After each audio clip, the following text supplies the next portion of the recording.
Diceritakan sekitar tahun 1990.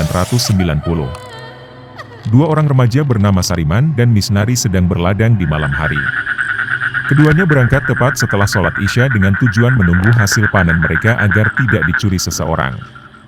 Sariman yang saat itu berjalan di depan membawa obor. Sedangkan Misnari di belakangnya menenteng rantang bekal jaga malam mereka dan satu teko berisi kopi. Di perempatan menuju sawah, Sariman menyempatkan mampir di rumah Pak Usman yang juga merupakan paman mereka. Sebagai gambaran, rumah Pak Usman ini terletak di simpang perempatan sebelum sawah. Rumah warga terakhir sebelum masuk lingkungan persawahan. Pak Usman yang malam itu juga ada rencana menjaga sawah. Mengurungkan niatnya karena ada undangan untuk kondangan. Sariman dan Misnari pun berangkat tanpa Pak Usman. Sampai di tengah persawahan, Misnari yang ada di belakang sayup-sayup melihat nyala obor dari rumah Pak Usman yang mendekati mereka. Mereka pun lanjut berjalan menuju sawah mereka. Sariman yang sempat lihat nyala obor dari rumah Pak Usman masih berasumsi itu Pak D mereka yang juga mau nyusul ke sawah. Sambil sesekali mengerutu. Sariman yang kala itu ingin memastikan apa yang dikatakan Misnari, melongok ke belakang. Cahaya yang tadinya sayup-sayup di kejauhan makin mendekat. Pada masa itu, petani di daerah Misnari dan Sariman masih minim yang memiliki senter listrik. Untuk menyoroti apa yang ada di kejauhan mereka masih sulit. Jadi untuk memastikan cahaya yang menyusul mereka dari belakang itu Pak D-nya. Mereka duduk menunggu di tumpukan jerami bekas panen padi. Sekitar 5 menit menunggu, nyala obor yang mereka tunggu tak juga mendekat. Malah makin redup dan menjauh. Sariman yang dari awal sudah mengira itu bukan Pak D-nya pun langsung berinisiatif, melanjutkan perjalanan menuju sawah mereka. Beberapa langkah mereka melanjutkan perjalanan, Misnari menoleh kembali ke belakang. Sungguh mengagetkan, nyala obor itu makin dekat. Spontan Sariman menoleh juga ke belakang. Nyala obor itu dekat, dekat dan kian dekat.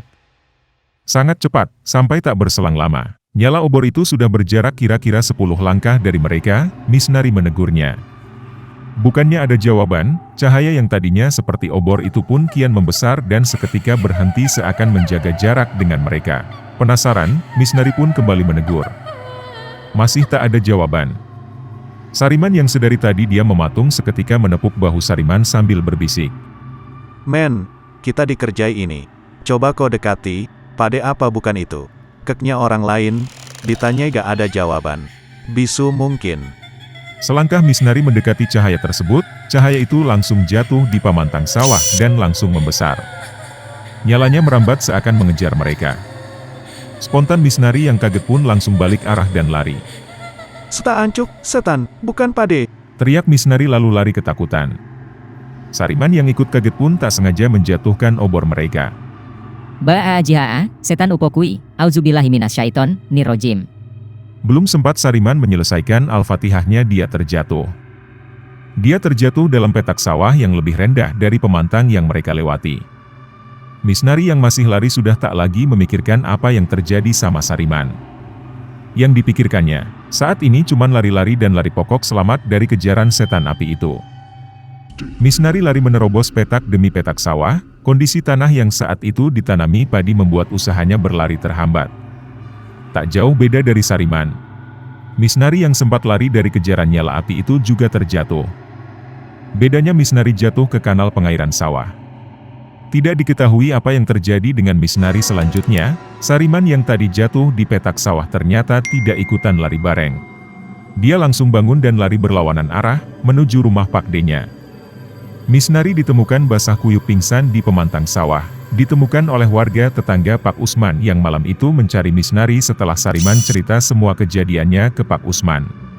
Pencarian malam itu cukup dibuat repot, berhubung penerangan yang minim dan cuaca mendung yang membuat malam makin gelap.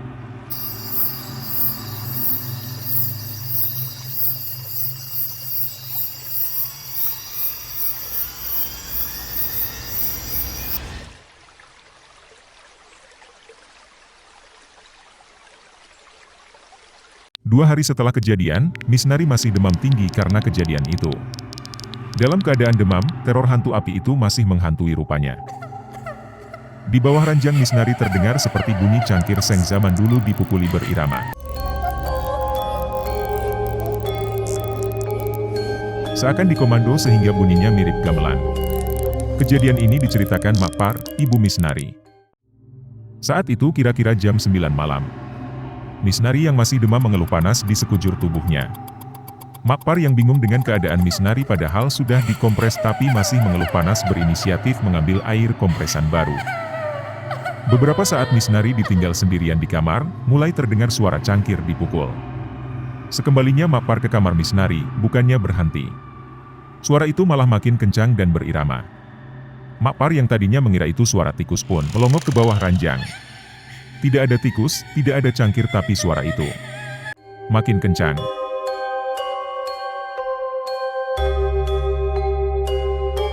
Ojo ganggu anak cucu Adam, lek enek salahke anakku sepurune. Pangonmu neng sawah, ojo ngetutne anakku sampe rene. Balik neng asalmu, banyu sumur dadi obat. Tombo saka larane, demit ora ndulit, setan ora doyan. Ucap Makpar sambil 3 kali memercikkan air yang dibawanya ke bawah ranjang. Makpar menghujamkan kakinya beberapa kali di tanah.